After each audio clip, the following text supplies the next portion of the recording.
now says 9:03. Thanks. We're good? All right, why don't we get started in the interest of everyone's time? I certainly don't want to abuse your time. I appreciate you all taking the time to be here with us today. Welcome everyone to the district's Safety and Security Committee meeting.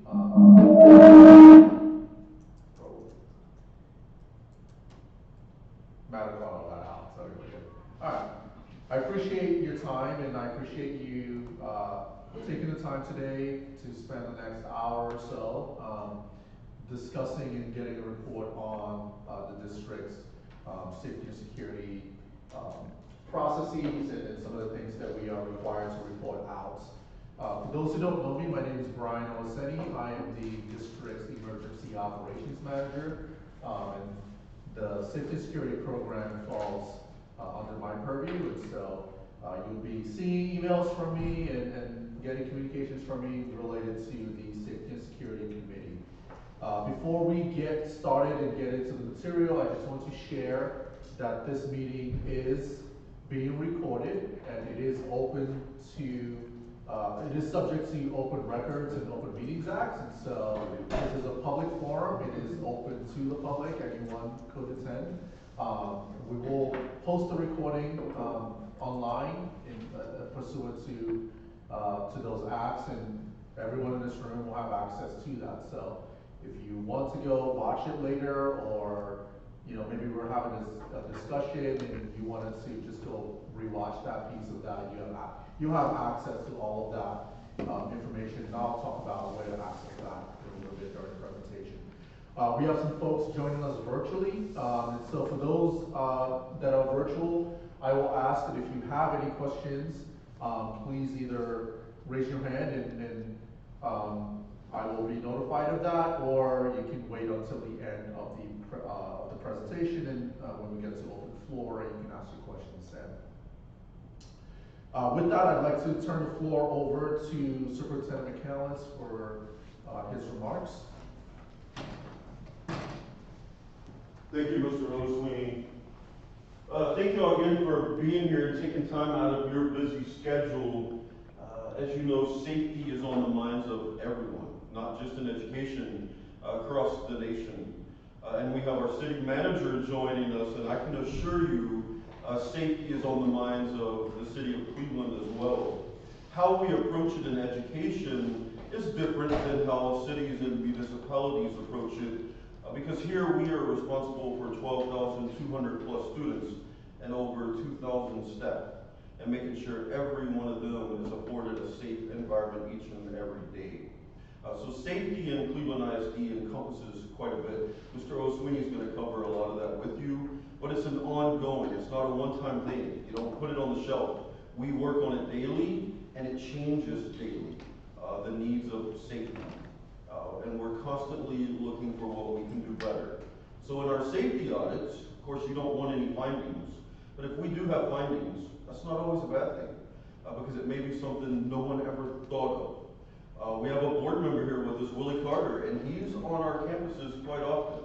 He does not hesitate contacting me and saying, I've noticed this or noticed that. And even if it's not a safety violation, he brings up great things to keep our staff and students safe on a regular basis. And we want you to do the same thing. Those of you who work here in the district, contact us. People in the city, they could be traveling down the street, noticing something the district's doing, students crossing the street. They need to let us know. We want to know how to keep everyone safe.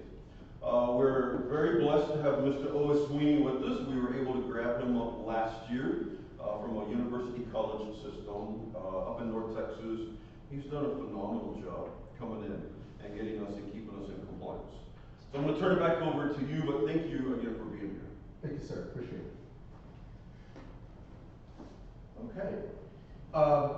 The agenda for today's meeting is attached, for those virtual, it is attached to the meeting invite, so you can certainly pull that up if you'd like to. Of course, I'm going to share that with you here momentarily. And again, all of this will be posted on the committee's webpage, where you all will have access to that.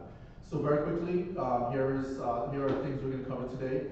I'll spend some time talking about the responsibilities of the committee, the makeup, some other information for the committee, again, the committee's webpage and where all of the information that our committee business will be stored. Some reports related to our regulatory compliance efforts, primarily related to House Bill 3. I'll share some information on the district's vulnerability assessment and what we are looking at there. Some safety reports that we'll be sharing with all of you. A quick report on our drills and exercises for the year, and then we'll talk about what next year looks like, and then lastly open the floor up for questions from anyone in the room and virtually. So very quickly, this slide just introduces you. I know most of the people in this room have probably never attended one of these meetings before. And so I wanted to just spend some time sharing with you kind of what the big picture, why we have a safety and security committee, what its purpose is, and what your responsibilities are. So you see there on the slide to help create, foster, and maintain a safe and secure school climate and culture for our staff and students. And even though, it says here our staff and students, this really means our community, right? It not only means our staff and students, it also means our visitors that come on our campuses, our vendors, everyone visiting our campuses, whether they have business with us or not, and the community in general. And so really it's all about how can we make Cleveland ISD a safe place when anyone sets foot on our campus. And I highlighted a couple of the responsibilities of the committee. There's certainly, these 5 bullet points you see here are part of a bigger list, a much broader list of responsibilities. And if you click on that link at the bottom there, it expands on the committee's responsibilities. So if you'd like to learn more about those responsibilities, you can certainly follow that link there. But I thought these 5 were sort of the key ones that I wanted to highlight to all of you today. We'll talk about the emergency operations plan a little bit later on.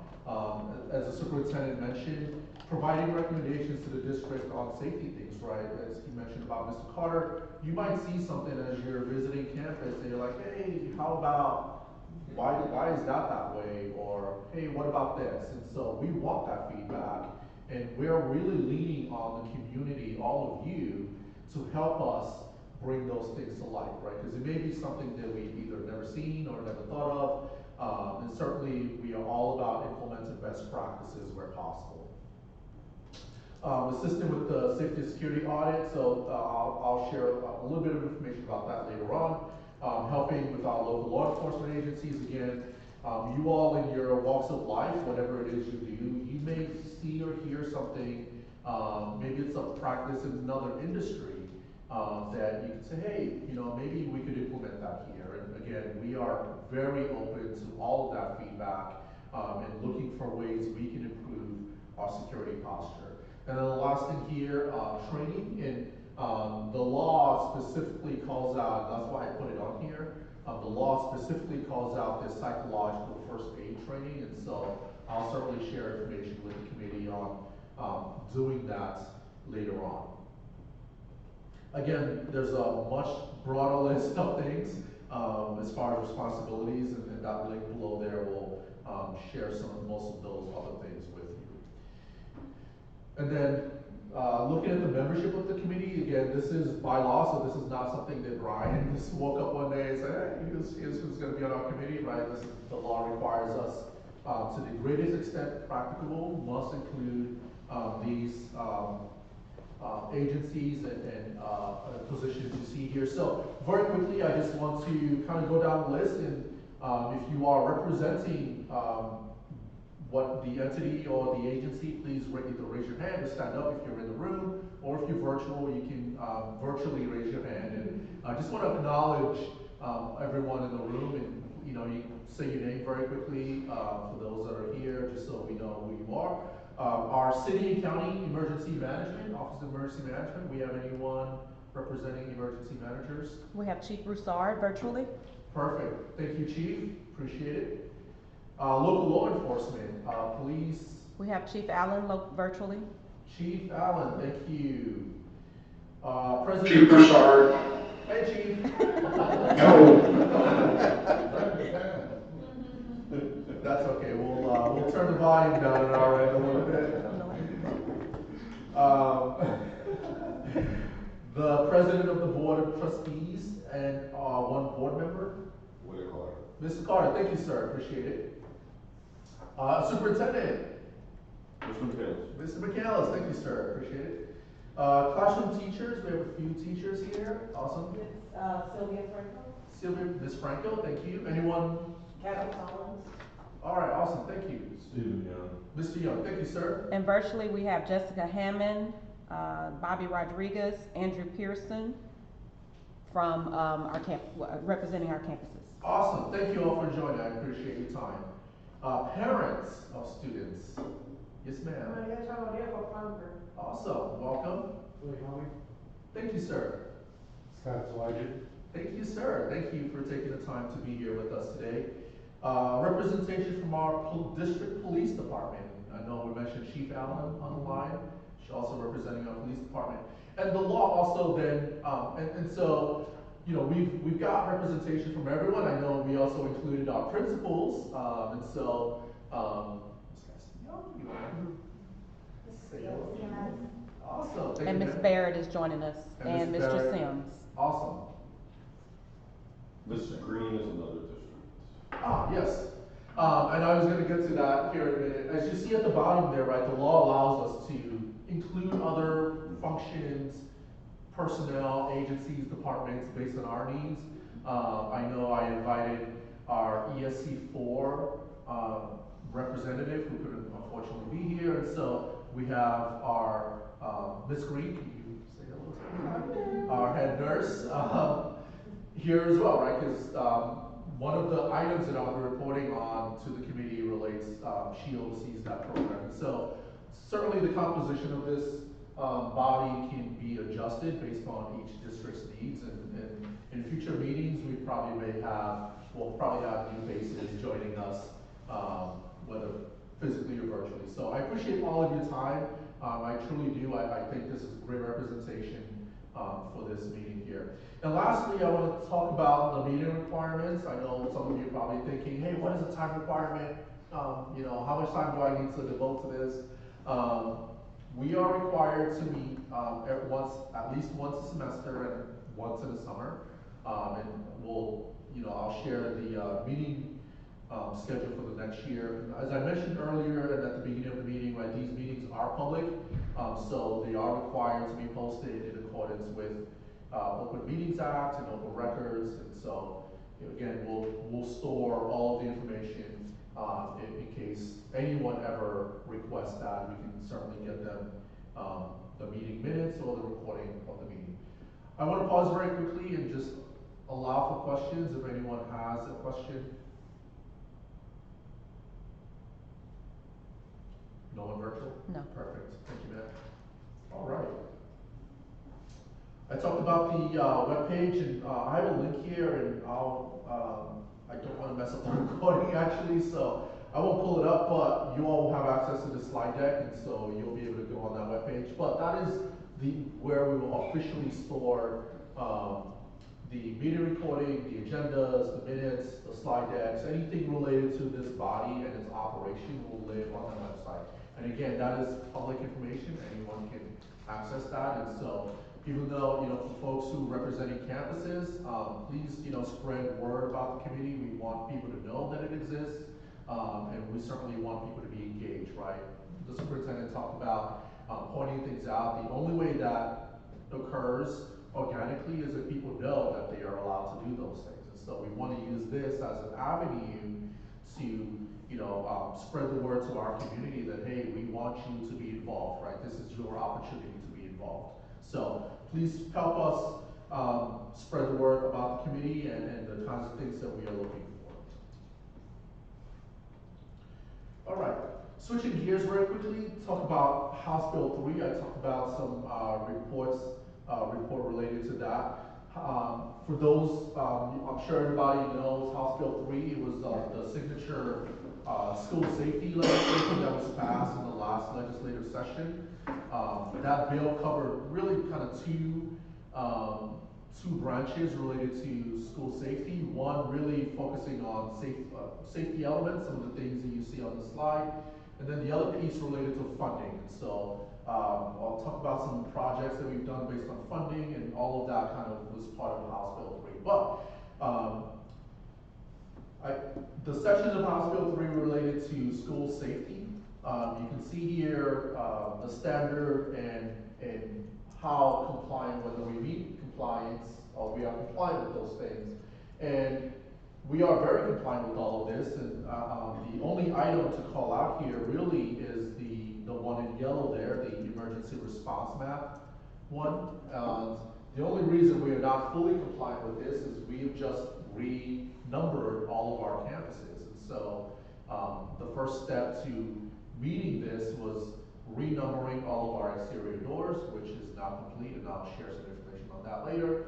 And we've now engaged with our vendor to remap all of our campuses. And so once those new maps are generated, we will then share that with our public sector partners and conduct the walkthrough, right? So we are sort of halfway through this project.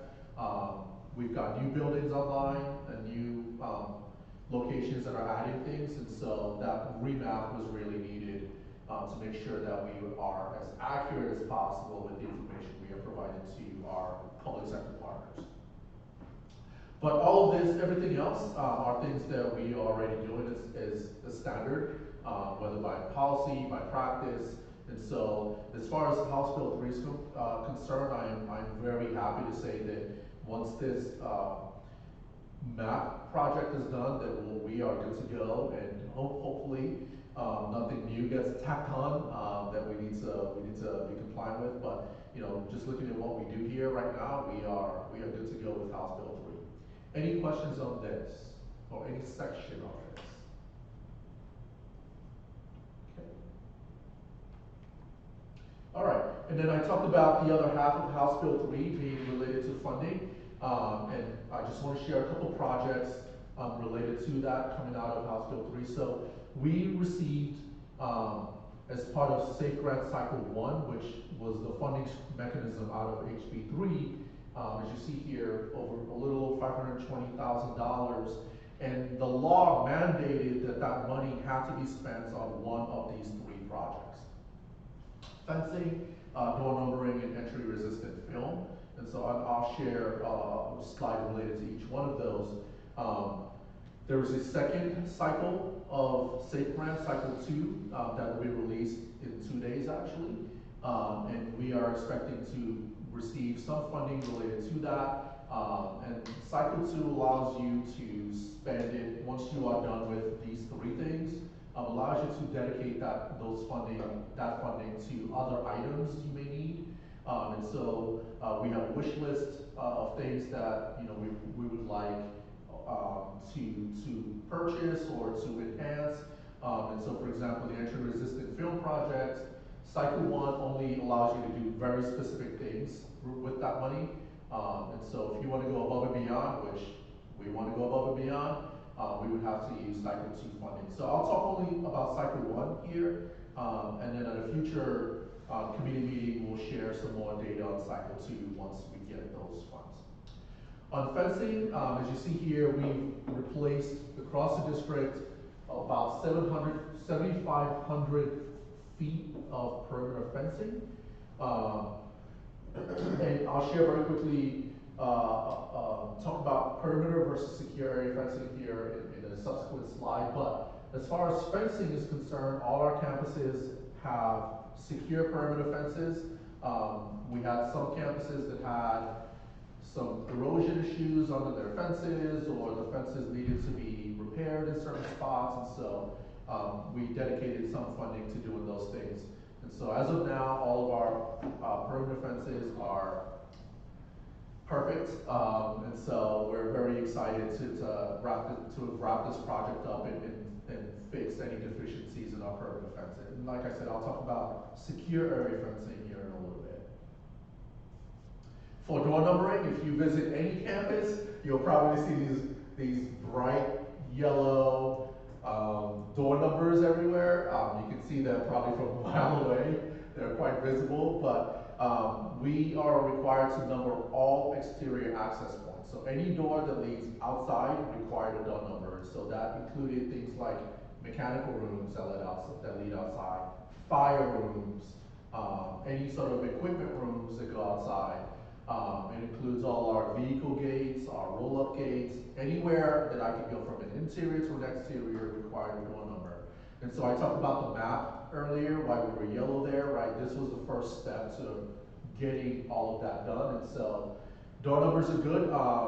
The law required us to do both the inside and the outside, so if you're on the inside of the door, you also see a door number there.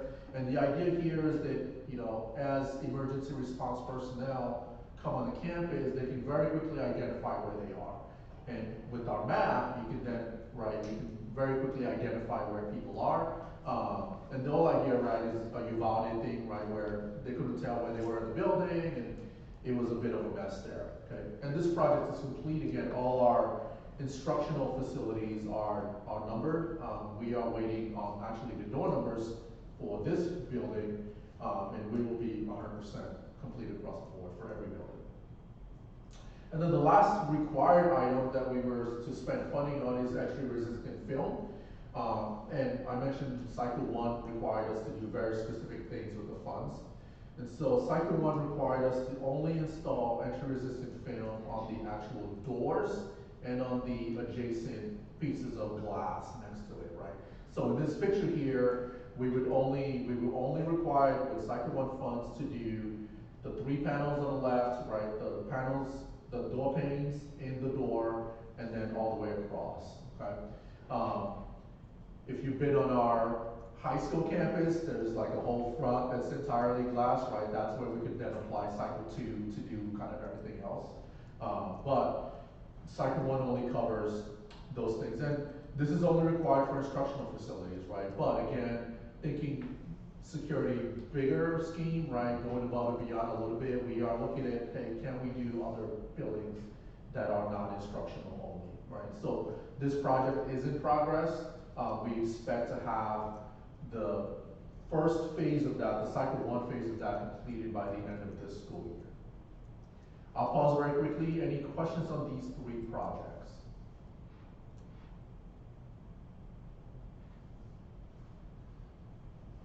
Anyone virtual then? No. Okay, thank you. Okay. The last item on the regulatory front is the emergency operations plan, and as you see here, we are required to update that document every year. And the TEA, or the Texas School Safety Center, receive a copy of that, and they review it, and they say, okay, yep, you guys are good, which we obviously passed that this year. This year, the Texas School Safety Center required us to have this train derailment annex.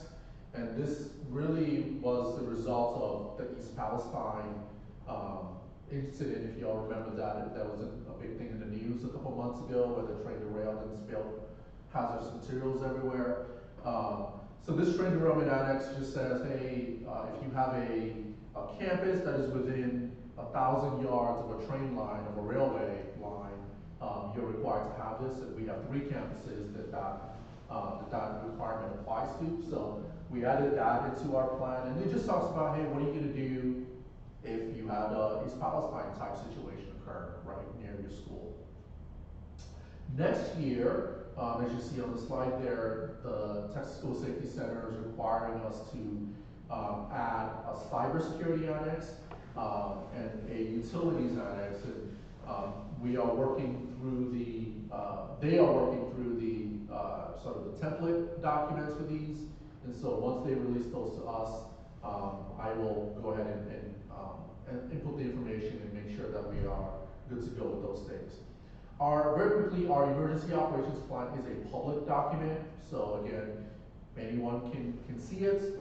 The basic plan is, if you follow that link there, is on our website. We will post it in multiple locations. But this is the document that says, hey, this is how the district is going to manage any type of situation that crops up. Question. Yes, sir. On that train derailment annex, Yes, is sir. it, I mean, I get the train derailment, but You realize, and there's also 18-wheelers carrying tankers full of chemicals that can block roads. I mean, does it have anything to do with highway transportation or truck traffic as well? Or is it just strictly train traffic at this point? Yes, sir, it was just strictly train traffic at this point. Now, as a district, right, we should be thinking about the broader range of hazmat situations. And so, part of the EOP, we have a hazmat, hazardous materials annex that covers hazardous materials in general. But the school safety center specifically wanted a train hazmat situation, and that's why they put that document out there, so. Because we got a lot of truck traffic, Yes, sir? especially near a lot of your schools right Yep. now that are carrying tanks full of hazardous chemicals as well, so. Yeah, and I think generally, to your point, the procedures probably won't change too much from one to the other. Obviously, the modality is different, right, a truck versus a train. But yeah, I think, you know, the Texas School Safety Center, you have a major incident that occurs somewhere in the country, right, that spurs, regulatory bodies to promulgate rules about different things, and that's really the genesis of this. But to your point, yes, that really should be covered under the hazmat annex. Any other questions? That's a great one, thank you, sir. Okay. All right, pivoting very quickly to the district vulnerability assessment. This is something new that we will be going through as a district. I recently, about last week, I attended a presentation from the TEA on this. The point of the DVA is to help districts understand their gaps in their safety processes, and to help us really look at opportunities to improve. So the TEA was very keen to point out that this is not a slap on the wrist type of an audit. It's not a gotcha, it's not a we're gonna write you all up kind of thing. They're really there to, the purpose of this audit and this assessment is to help us enhance our overall school safety. These audits will begin next school year and will be on a 4-year cycle, and the TEA will let us know when they are coming to assess our district. And so I can envision that they may find things that they want us to improve on, and they actually made it a point to point out in their presentation that you may be doing everything correctly and to the standard, right? And their job is really to say, okay, how can you take it to the next level? And so I certainly don't want the committee or anyone to think of this as we're gonna be in trouble if there are any findings. The idea here is really to say, hey, let's get you above the state standard, right? Above the minimum requirements, which is something we are striving to do anyway. So again, these will begin next year, and the TEA is going to assess each school and each school district across the state on exterior areas and interior areas. And so they'll kind of evaluate all of these. On the exterior, these are the things that they are looking for. I found it interesting when the TEA was doing their presentation. They talked about door numbers, and I thought, oh, hey, we just did door numbers, we're good. And their requirement, you can see that they wanted the door numbers to be 4 inches, right? Ours are double that. And I'm just going, man, we are rocking it, right? We are like always above and beyond what they're looking for. So that was very interesting during their presentation. I want to call out 2 areas on this slide that I think are important. I've talked about them already, but I just found them again. I just kind of found it interesting. And those are the secure area fencing and the entry-resistant film. So I've already talked about entry-resistant film, so I won't belabor that point. But secure area fencing, if you all remember the fencing project, I talked about perimeter fencing versus secure area fencing. So the secure area fences are interior fences that are designed to help improve the flow of students between buildings. So if you've been on our campuses that have portables, this would be a great option for that. Is If we put a fence between, say, our main building and our portables, it would allow us to then open doors to facilitate better flow between buildings. Due to our locked door policy right here at the district, so every classroom door and every exterior door is required to be locked and secured here at Cleveland ISD. So because of that, we don't have or need secure area fencing. But if we ever chose to put in secure area fencing in the future, that would be something that the TEA would that they would look at in this assessment phase. So I just wanted to kind of explain that. So secure area fencing is not the perimeter fence on the outside. It's really meant to fence in different areas to help ease flow of students from one location to the next. And as with everything else, we are actually pretty compliant with all of these areas. Our exterior master keys, our Knox boxes to get first responders into the buildings.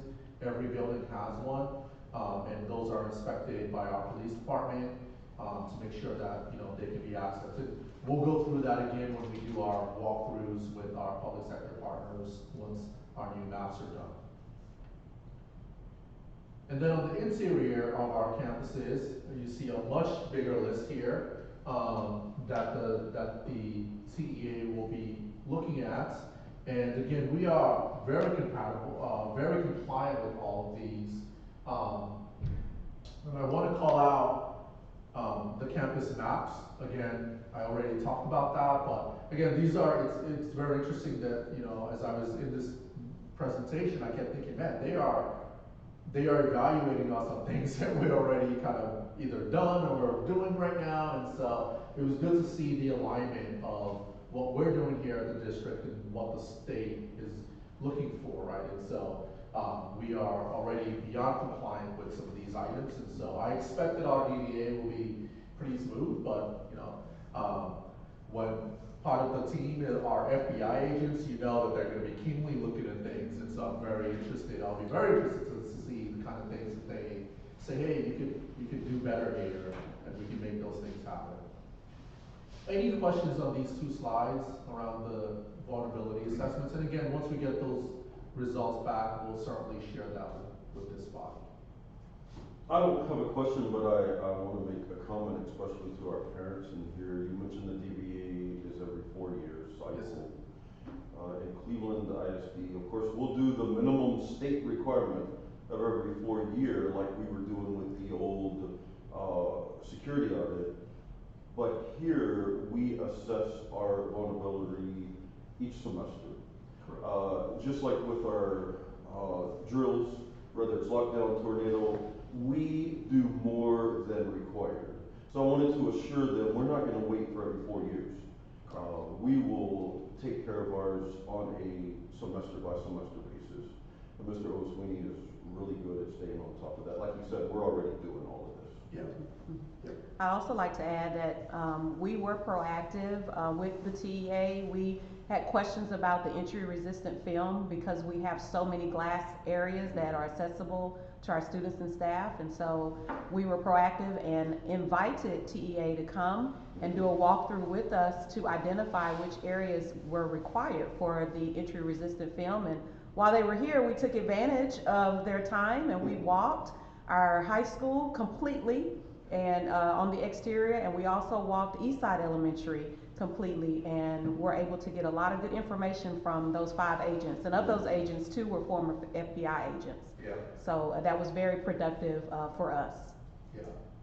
Yeah, and thank you, ma'am, for that. And again, I just want to reiterate that those guys are professionals. They've been doing it a long time, and they pointed out things that the ordinary person may not notice, and so they give us a good sense of what the kinds of things that they'd be looking for. And so it was a good opportunity for us. And again, we are already generally compliant with most of those things, but it's good to get a heads up on a head start on some of those things, so to say. So I certainly appreciate the time of those TEA folks coming out. Any questions, concerns here before we move on?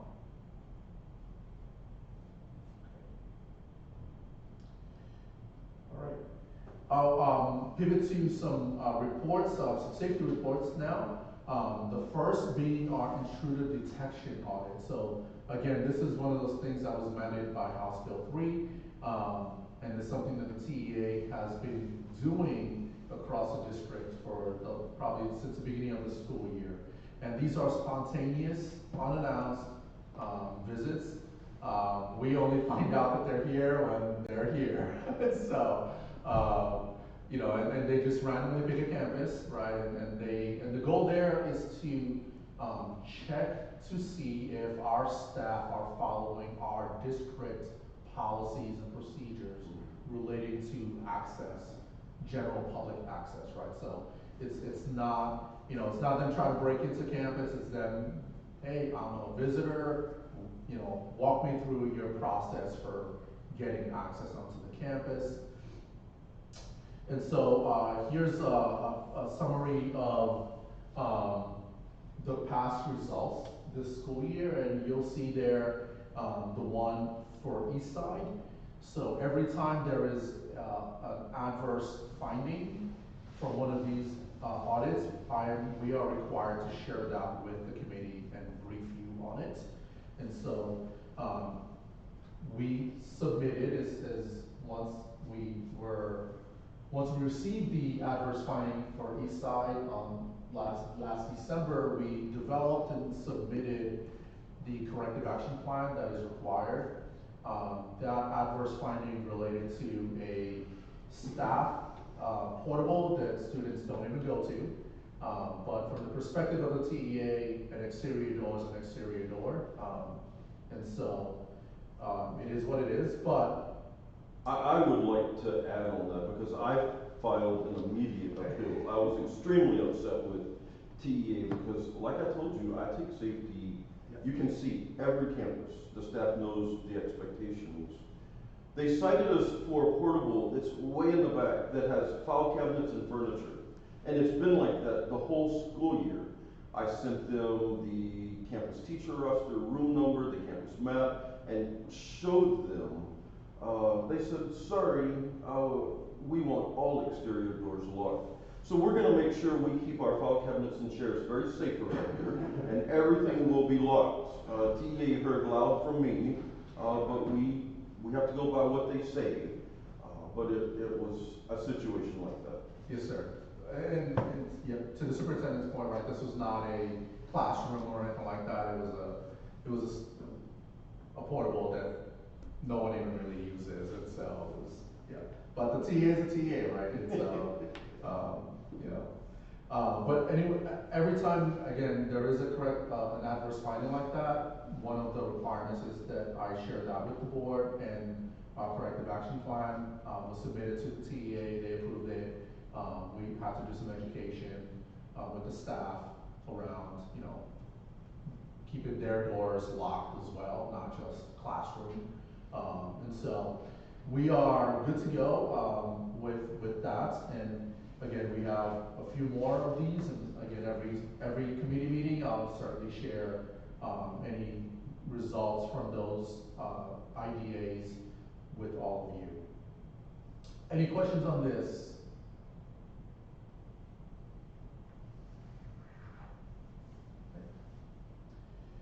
A second report that we are required to share with you relates to threat assessments.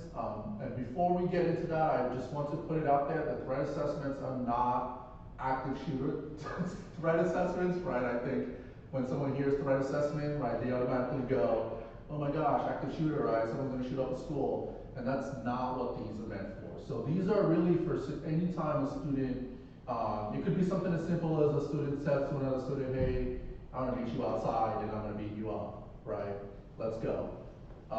Something as simple as that, right? We have to do with threat assessments to ensure that that student didn't really mean, let's go outside and fight, right? So this is not, you know, it could work up to those kind of normal situations that we would think, but generally the type of threat assessments that we've seen here are really, you know, a student, you know, they're frustrated or they're angry and they, you know, they spout off, and it happens, right? And we do these threat assessments to ensure that our students are not actually serious about beating each other up or beating up a teacher or anything like that.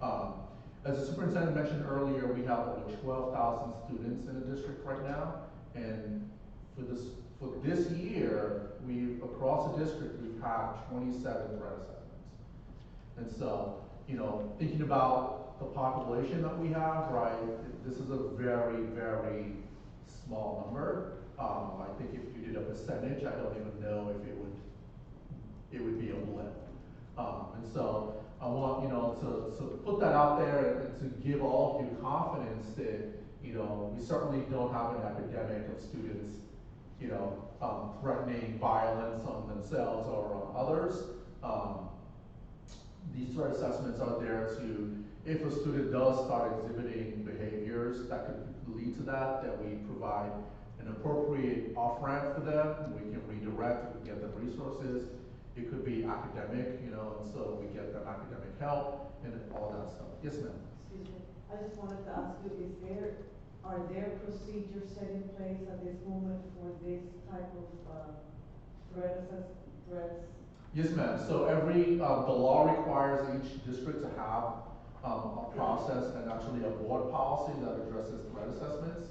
And each campus here at the district has its own threat assessment team. And there are procedures that outline who can be on that team, how they assess the students, what happens with the information, things like that. So there's an entire panoply that goes along with that. More specifically, Yes, ma'am. as a teacher who, I've heard things before, but I wasn't aware. And so is this a situation where I would do write up, even if it's not a student of mine, or what would be my process as a teacher? Yes, ma'am. So yeah, you just explained it. Okay. So for teachers, if a student says, I'm mad you gave me a B, I wanted an A, and I'm gonna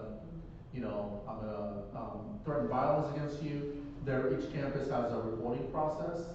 There's a form you would fill out, just saying, hey, I have a concern. And then that would go to the threat assessment team, and then they would take it from there. Thank you. Any other questions on threat assessments? And again, to reiterate, right, the scenario that you described is pretty much these 27, is the vast majority of them. It's certainly not a student threatening to, shoot up the school or anything like that. Right. It's stuff like that. Okay.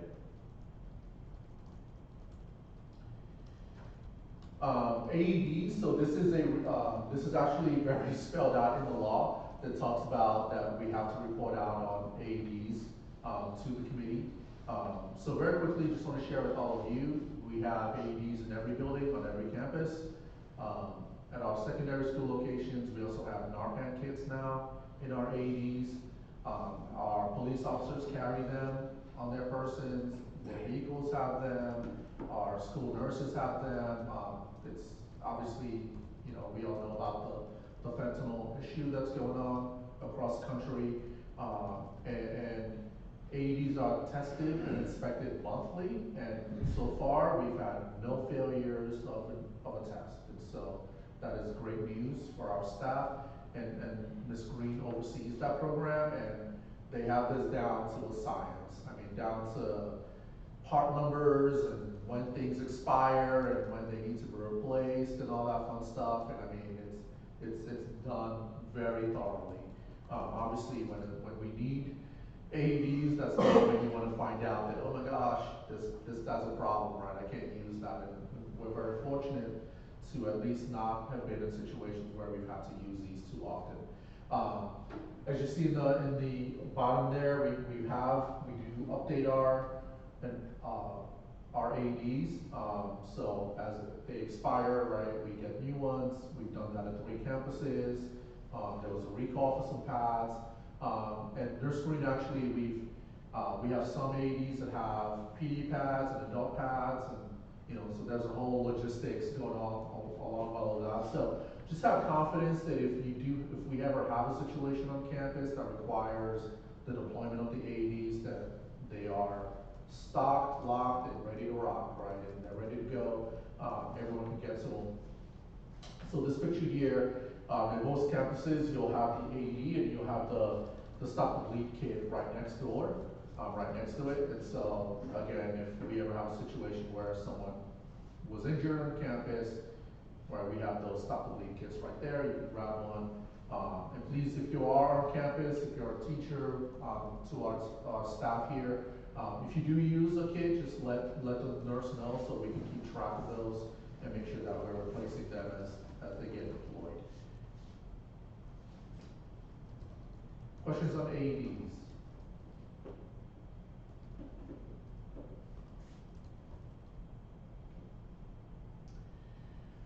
The last report I want to share with you relates to drills and exercises. And as you see on the slide there, these are the drills that we do per district policy.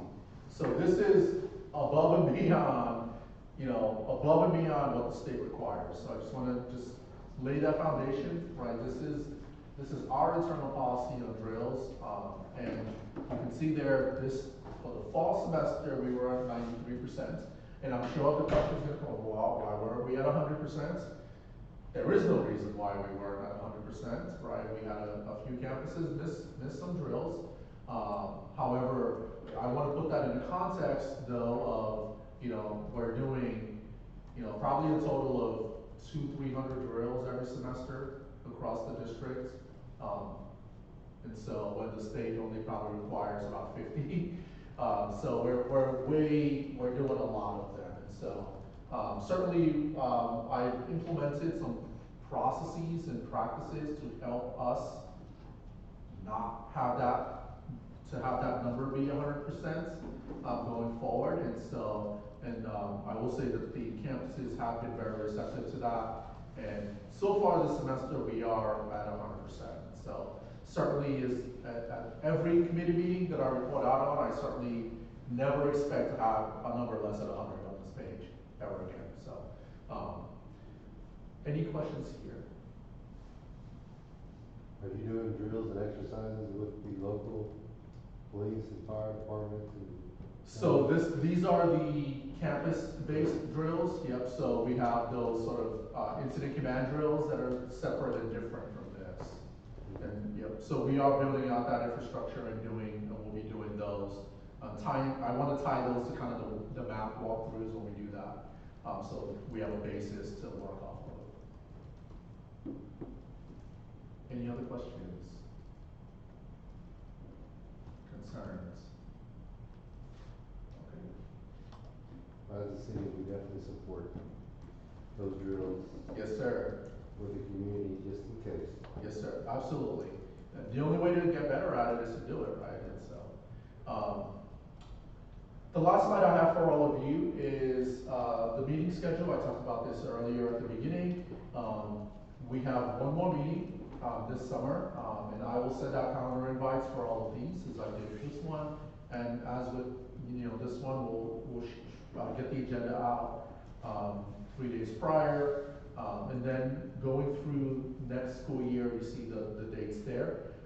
Everyone here at this committee meeting, you all are gonna be on the committee through the school year. There will be some rotation, especially for our teachers of the year, principals of the year, and things like that. But for the most part, the composition of the committee will stay relatively stable. And that's awesome because it gives us an opportunity for some continuity. So certainly, please be on the lookout for the invite. I certainly hope to see all of you at the summer and then the subsequent meetings after that. And the slide deck for those meetings will change, obviously, as based on time. So the summer one, you might see some more end of year kind of reports. And then, we'll tweak them to reflect the time of year that we're in. Again, I will send out meeting invites for all of these meetings to everyone in the committee. I hope that all of you can make it, whether physically or virtually. And with that, I will open up the floor to any questions, concerns, things you want to talk about, things you may want to share, issues you may have seen. This is your opportunity to give some feedback and share some thoughts with us. Yes, sir. Thank you. I have a couple of questions. So who's in charge of training your teachers to know how to do the threat assessment? Because if she's a teacher and she doesn't know how to do the threat assessment, that kind of, for me, just as a parent, that voids the whole process. Because then how many other teachers don't Yeah. know how to, and so how real are your numbers? Yeah, that's a great question. We have a director of, I believe, counseling oversees the threat assessment process. There is some training, some virtual training that is done on that at the beginning of the school year with all the staff. We are working on recurring training around that to help, remind teachers of the threat assessment process and if they need to put in a report, what that looks like. Dr. Sanford can chime in on Yes, so that. I can expand on that. So every year, our threat assessment committee members are required to participate in the Texas State University threat assessment training. Every member of the threat assessment team is required to have that training. And Dr. Hodge is our director in the district that maintains the certification. So of the committee members that are a part of that assessment team, everyone has to have that training from Texas State. So not every teacher on the campus is trained to conduct a threat assessment. It's a specified group of committee members, which includes the campus police officer. I guess my question is more geared towards how does it get reported? Like, do the teachers understand how to report a threat? And then that way the assessment can get done. I know nothing but confidence in the ability of the assessment. Oh, yes, sir. Gets to that level. Yes, sir. But the idea that all the teachers don't know how to report the threat, whose job and how do we make sure that that's not a? Yes, sir. So we have a process called eSchool, which is our student management system that teachers are able to input office referrals, if you will, of any type, any nature. Could be a physical need, a behavioral need, or a concern in terms of their mental capacity. So that goes directly to our administrators, and then our administrators process that through either the counselors, the threat assessment team, or whatever avenue they feel they need to take. And all the teachers you train how to? Yes, sir. All teachers know how to input a referral in eSchool. Yes, sir. Yeah, so I should clarify, the incident that I'm speaking about, kids grumbling about wanting to get into a fight, this and that. So my question, I guess more specifically, is if I hear it hasn't happened, but I hear it, and I report it, does the report end up to you, does it actually? To the district level? Yes. Not Like necessarily. those reports, like, you were saying there were 27 incidents. The threat assessment, right. Let's say the kids do engage in a fight or something like that, does it, and then we write them up and do all that, do you guys get that information? Right, To be so- able to record the numbers of incidents that are happening and things like that? Right, so I wanna make sure we're very clear between threat assessment and fights. So not all fights escalate to a threat assessment. Right. Some fights escalate to a threat assessment if there is a threat of harm with a weapon. I'm going to bring a gun to school and shoot you, or I'm gonna bring a knife and stab you. So Right. that's when fights will escalate to a threat assessment where we will assess whether or not the student has access, first and Right. foremost, and then go through the different steps. So, no ma'am, not all fights get escalated up to Right. the district level. Yes, I did not know that, so thank Yes, you. yes, and so again, every threat assessment team on each campus has a police officer that's involved. Right. And so if law enforcement needs to be a part of any type of action, then that police officer is on that campus threat assessment. Yeah, she might have seen the graphic and, those numbers are low. Yeah. But it's because only certain qualifiers necessitate a threat assessment. Correct. And they understand the definition of that and what, promotes it to that level. Right, so just kids talking, the little, Correct. Yeah. Right. It's not necessarily gonna escalate to that. Correct, right, yeah, and obviously the population of 12,000 students, Right. right? You can assume that there's probably more instances of kids jiving with each other. Right. But there are thresholds to what escalates to a threat assessment. You still report it to your Correct. campus administrator for Yeah. them to investigate. But like we said, there has to be certain criteria for it to escalate to a threat assessment. Yeah, and that's the thing I was just gonna reinforce, especially at the teacher level, just reach out to your administrator immediately, that's what they're there for. Especially if there's any kind of behavioral incidences and things of that nature, and then at that particular point, they're gonna go through that particular process. And I know with Ms. Castillo, I don't wanna put her on the spot, but you know, she's the quote-unquote boots on the ground, she's done plenty of threat assessments, and I know at her particular level, at the principal level, she has an extremely solid system in place in regards to identifying if it's just a fight versus is it gonna escalate to that threat level. She actually has the exact processes in place. It's almost as if it's an interview process, a line item of questions and answers and things of that nature that have to happen. And that's gonna help her differentiate, is this just a fight incident of, you know, trash talking and things of that nature, or is there some ill intent that we're gonna have to take it to the next level to go through that process of threat assessment.